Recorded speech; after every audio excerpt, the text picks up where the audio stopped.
As experiences of seichi junrei are shared online, ideas of Shirakawa and of the pilgrimage itself are crafted, shared, and reposted.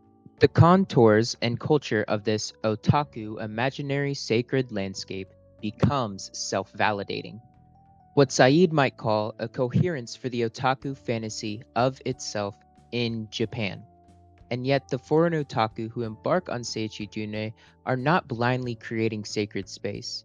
As Imai Nobuharu points out, pilgrims who visit anime sacred places are not just absent-mindedly aiming to visit the area that makes up the anime's locale. Rather, their main goal is to draw out the same structure of objects in space as they perceive them within the original media content. There is a nexus of the anime world and the real world built off of references to anime, sharing and exchanging information with kindred minds, and thus discovering sacred places together on the internet. Thus, otaku craft the sacred landscapes of Seiichi Junrei.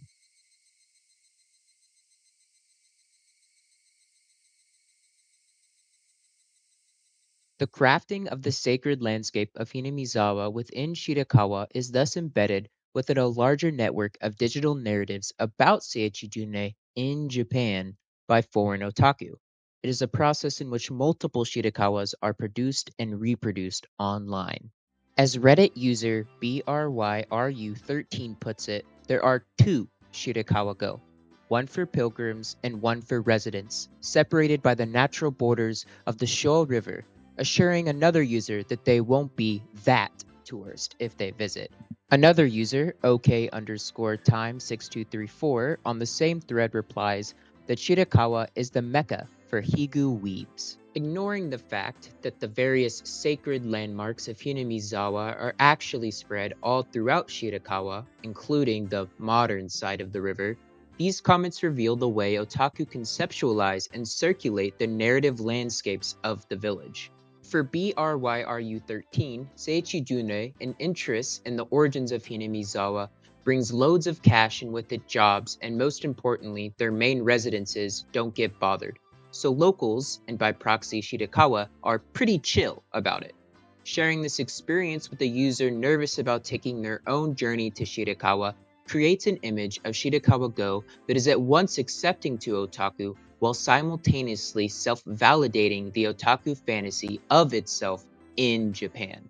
Crafted in the threads of Reddit, it becomes okay, encouraged even among networks of otaku to imagine Shirakawa as Hinamizawa, to immerse oneself within the village as a sacred site akin to Mecca.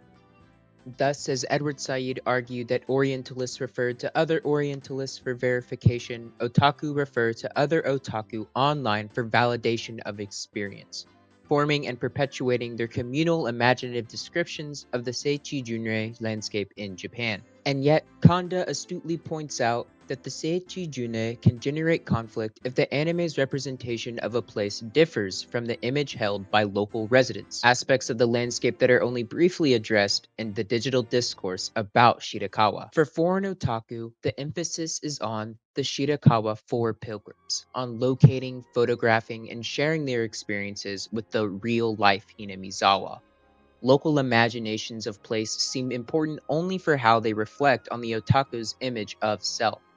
Thus, there is a need to disaggregate local experiences of space from the experience and digital narrative of otaku, to ask what are the affective, multifaceted experiences of the sacred landscapes in Shirakawa, to take up Kanda's question about the relationships between local residents, otaku pilgrims, general tourists, and the articulation of images of Shirakawa. While I might not yet have the answer to these questions, one thing is for certain.